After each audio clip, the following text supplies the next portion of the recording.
Welcome to our first lesson on the brain. So this is a huge topic. Hopefully we'll have some fun as we look at the anatomy of the brain as well as the functional areas. So we talked about the size of the human brain being one of the largest organs in the body, billions of neurons and even more neuroglia to support those neurons.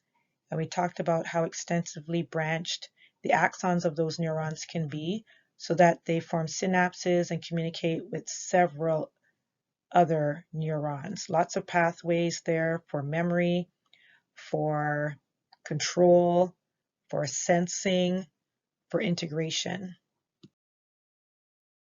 So the human brain consists of four major parts or regions, and they are the brainstem, diencephalon, cerebrum, and cerebellum. The brainstem is the most inferior part of the human brain and is continuous with the spinal cord. So the tracts that run through the spinal cord also run through the brainstem. The brainstem consists of three regions, which are from superior to inferior: the midbrain, the pons, and the medulla oblongata, which is commonly called the medulla. We will look at the special nuclei and tracts that run through each of these regions and special features of each of these regions in future slides. Please note that superior to the brainstem is the diencephalon, which consists of the thalamus, hypothalamus, and epithalamus. The diencephalon is the most medial and the deepest part of the brain. It is surrounded by the largest part of the brain, which is the cerebrum. The cerebrum or cerebrum is the convoluted surface of the brain. It consists of gray matter superficially and white matter deeper. It is responsible for your higher brain functions such as thinking and feeling and sensing, remembering, perceiving, imagining, planning, judgment. All the wonderful things that we as humans can do occurs in the cerebrum. Inferior to the cerebrum and posterior to the brainstem is the second largest region, which is the cerebellum. The cerebellum is associated with regulating, monitoring, and adjusting movements, as well as maintaining posture and balance. So here are the four major brain regions. On the next couple of slides, we have some diagrams for you. So here is a simplified diagram of the brain, a lateral view. And here you see one hemisphere of the two for the cerebrum. The largest part of the brain, the most superior and most anterior part of the brain is the cerebrum. Deep to it, we have the diencephalon, which consists of the more superior thalamus and the inferior hypothalamus, as well as the epithalamus, which includes the pineal gland. Inferior to the diencephalon is the brainstem. Here you can see the more superior midbrain. Inferior to that is the pons, which is quite noticeable because it has that small anterior protrusion. And inferior to that is the medulla oblongata that continues into the spinal cord. Posterior to the brainstem is the convoluted, second largest part of the brain, the cerebellum. You should be able to identify the four major parts of the brain, as well as note their sub-regions. So for the diencephalon, that would be the thalamus and hypothalamus, and then the three regions of the brainstem.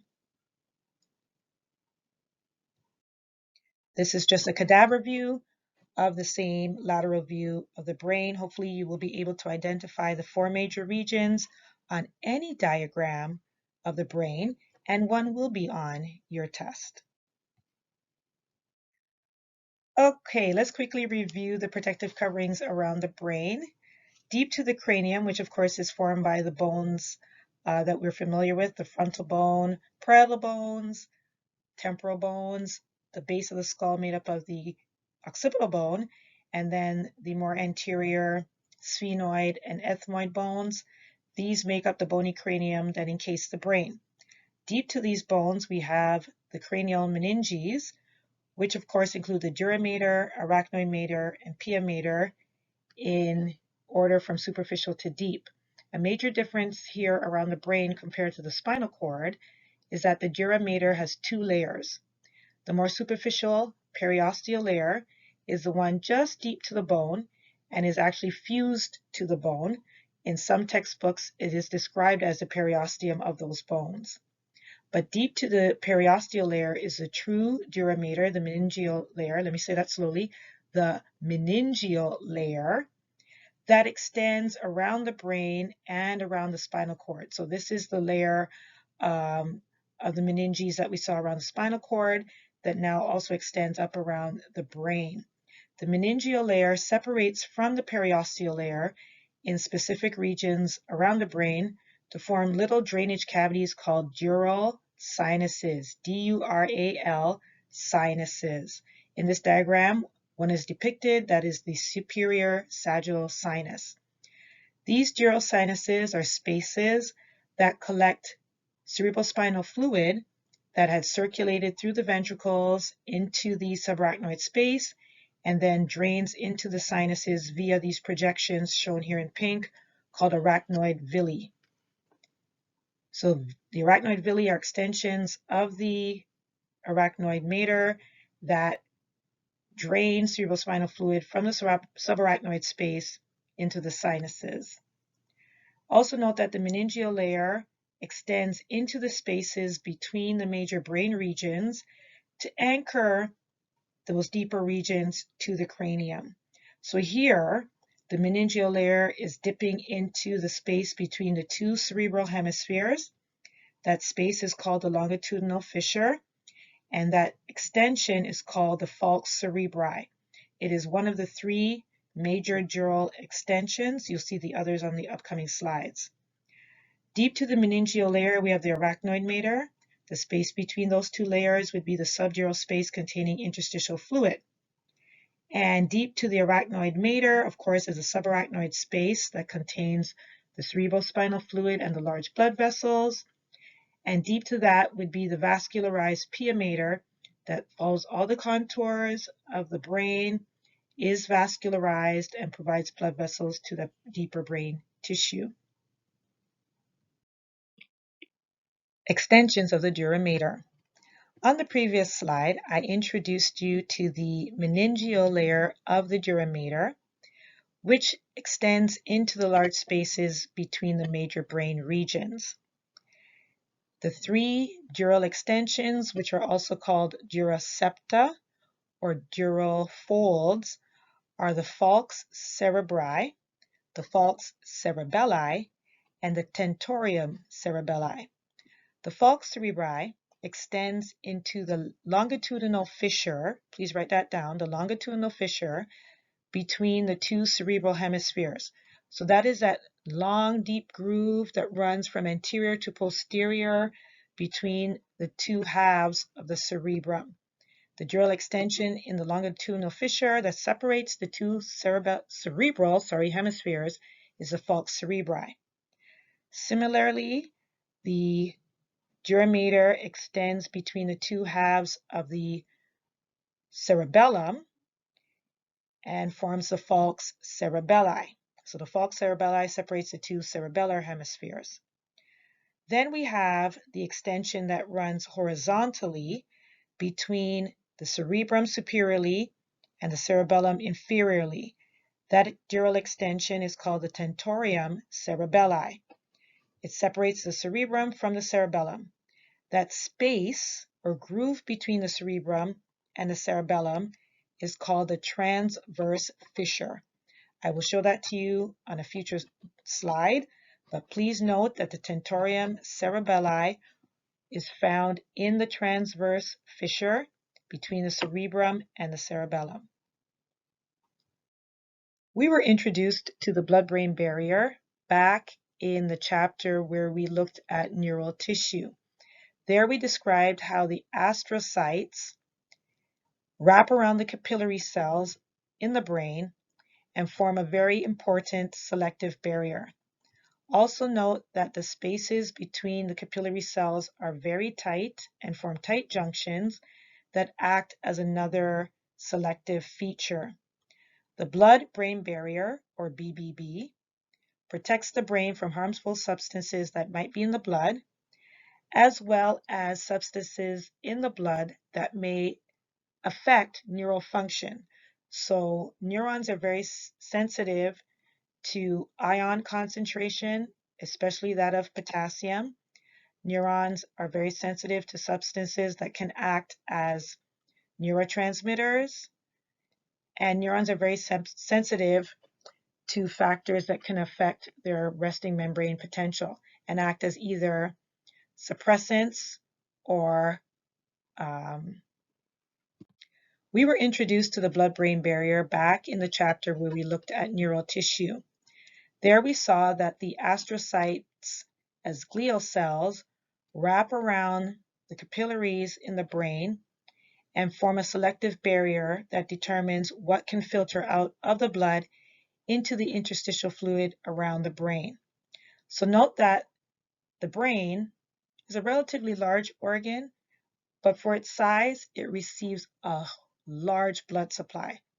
About 1/5 or 20% of the total blood supply is flowing to the brain at any given time.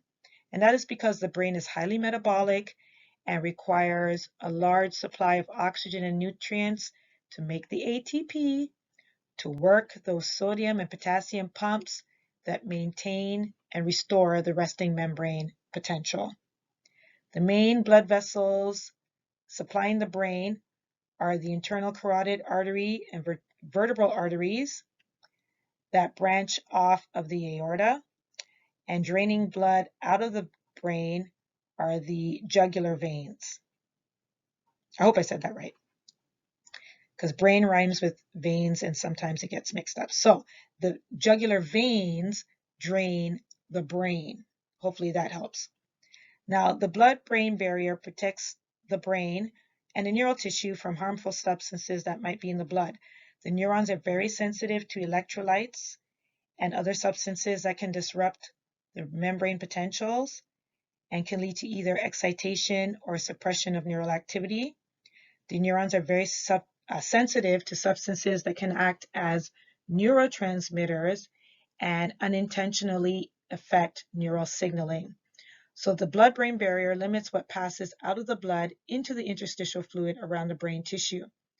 Substances that the neural tissues need, such as glucose and oxygen, can easily pass through. Wastes, such as carbon dioxide, can easily flow into the blood from the interstitial fluid. And anything that is fat soluble can also easily pass the blood-brain barrier. So this includes things like alcohol and some undesirable substances. Proteins, amino acids, wastes, and particularly potassium, and many drugs, including chemotherapeutic drugs, cannot pass the blood-brain barrier, and the brain is protected more or less from these substances. Cerebrospinal fluid, or CSF, is filtered plasma that is produced in the cavities of the brain called ventricles by structures called choroid plexuses. Once CSF is formed in the ventricles, it circulates into the spinal cord's central canal and then leaves the cavities and enters the subarachnoid space around the brain and spinal cord before draining into the dural sinuses to return to the blood. Please note here the major functions of cerebrospinal fluid. It provides shock absorbance and protects the brain against blows and impact. It also creates buoyancy, or the ability of the brain and spinal cord to float in this balloon of cerebrospinal fluid so that the upper brain structures do not weigh too heavily on the lower brain structures in the spinal cord. CSF, being filtered plasma, also carries oxygen and glucose and other chemicals to the neurons, and also removes wastes and toxic substances. The brain ventricles, again, are cerebrospinal fluid-filled cavities within the brain. There are 4 ventricles, 2 in the cerebrum, 1 in each hemisphere. Those are called lateral ventricles. They are separated from the 3rd ventricle, which is found in the medial region of the diencephalon between the 2 thalamic halves. and are connected to the lateral ventricle by a passageway called the interventricular foramen, shown on the diagram on the right. The fourth ventricle is found between the brainstem anteriorly and the cerebellum posteriorly. The third ventricle in the diencephalon is connected to the fourth ventricle in the brainstem by a larger passageway called the cerebral aqueduct, which is a misnomer because this is not located in the cerebrum. It is actually located in the midbrain. So the other and more proper name for this passageway is the aqueduct of the midbrain. But please note that those two terms are synonymous. Cerebral aqueduct is the same as the aqueduct of the midbrain.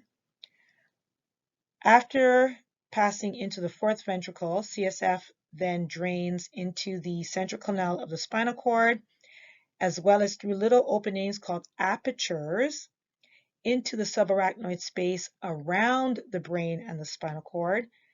Let's move on to the next slide and see what this looks like.